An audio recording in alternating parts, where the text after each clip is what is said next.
แน่นอนแน่นอนเนาะก็ได้ขี้พอไปนี่เฮ็ดมาแล้วดีเลยเอาเลยเอาจักถามเพิ่นมาถามผมว่านี่ก็ต้องเก่าพดเกือบเด้อจังการหน่วยงานเลขาผมโดยครูบาอาจารย์สมาชิกขององค์การคณะสงฆ์ลาวอเมริกันเฮาใจโดนปีละเทื่อเนาะปีละเทื่อแล้วกันแต่ละมาร่วมตัวกันเป็นภาพที่นาพระธาตุพุทธารามเมืองแฮมเชอร์รัฐอิลลินอยส์โอ้เป็นเรื่องที่น่าภาคภูมิใจเด้อโอ้ต้นญาติโยมที่ว่าตามที่ฮู้มากวัดลาวพุทธารามนำโดยพระเดชพระคุณญาทานดาวสวรรค์คือภาพนี้ไว้เนาะแม่นอยู่ว่าเฮามีโอกาสได้ตอนรับครูบาอาจารย์หลายๆเทื่อบ่มันก็ได้ไปเอาความทุกคนคำหูแหละทุกตาคำหูแหละบทเป็นสอบคุณอีกนี่มันวงบอกสัดเจนเกี่ยวเจกับศาสนาของพวกเขาพาแม่นว่าพวกเขามาอยู่ในดินแดนแห่งนี้ผมมีศาสนาทุกคนแต่กับทุกแบบในที่นี้เอามีนำพาและก็มีผู้อุปถัมภ์ยิ่งเฮ็ดให้สื่อเสียงเรียงนามของคนลาวคือกระสอบไปตัวทุกสถานที่โดยเฉพาะอยู่ในเมืองแห่งสระอีน้อยเมืองเขาเปิดท่านกับทางนายเปิดออกมาเป็นสักขีพยานป่าเศร้าคนเข้าในปีนี้เดี๋ยวมากับผสมให้อยู่ในสหรัฐอเมริกานี้ได้มาซอยสังคมของพวกเขาพวกให้เกี่ยวกับดูการดูที่ดินส่วนมือนี้โยมเอาเจ้าภาพแต่ชะตาทั้งหมดประมาณ80 กว่าชะตาลูกนี่บ่หนักของการสงแต่ที่ว่าสมควรเนาะอยากโยมเอาตามที่ที่มาทั้งหลายก็ได้แต่เด้อดูนี่ยุคโตสถาคารสังฆสงฆ์ท่านบุตรเจริญพวกทั้งหลายทั้งหลายทำไมนี้ออกเป็นญาติโยมสาธุทุกนาที่ไร้คนน้องไม่ทำแป้งน้องมาพึ่งศาลาพุทธสีมาต้องทำเครื่องบริวารทั้งหลายนี้ขอน้อมถวายบูชาแด่พระพุทธบูชาแด่พระธรรมกำลังสร้างต้นกระพึกใหญ่เนาะต้นพระป่าสมัคคี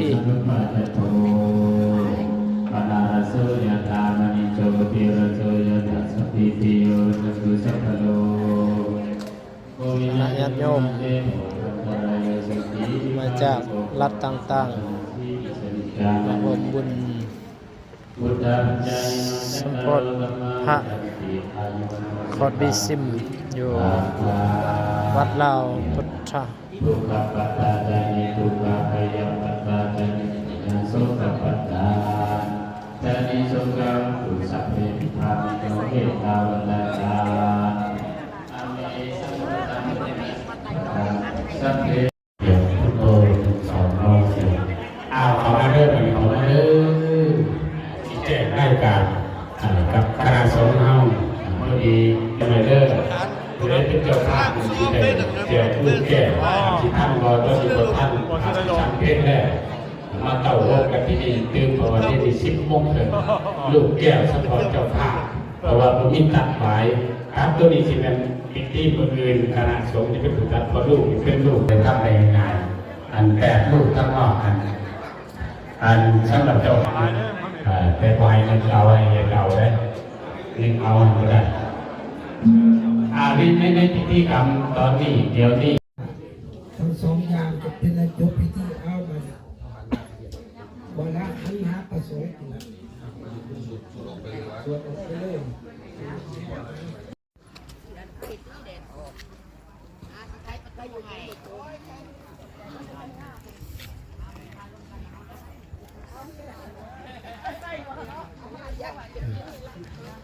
นี่มัน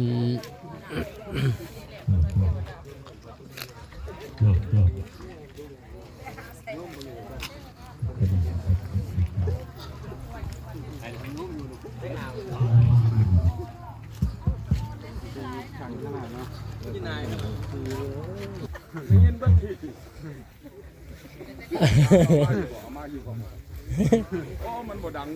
มันเป็นลูกเพิ่นแหละเพราะว่า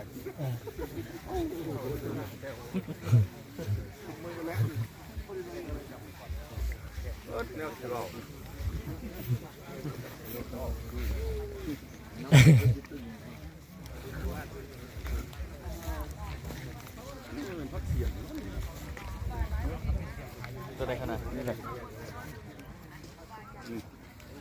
ตัวนี้นะนี่เลย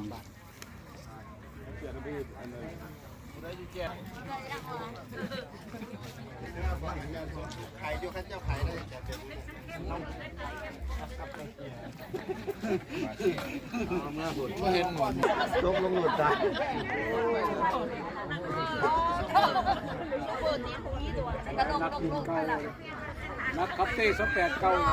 สงสัยอะไรขับเดือด28อะไรนี่เถอะสงสัยขับเดือด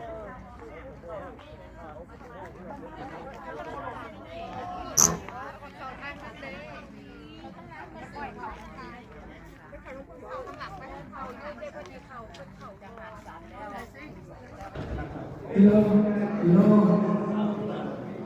แม่ดีที่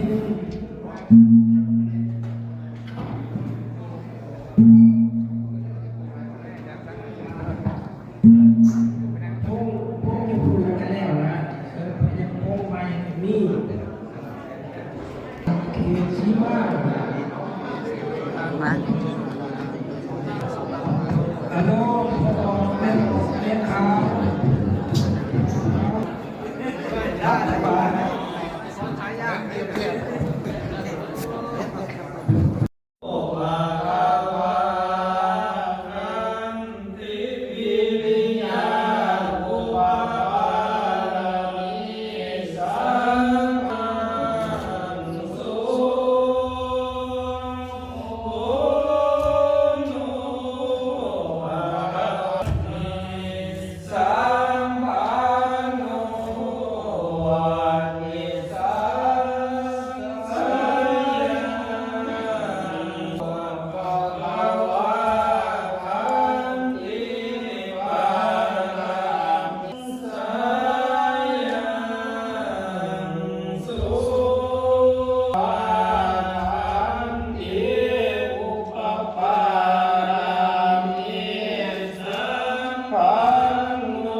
พา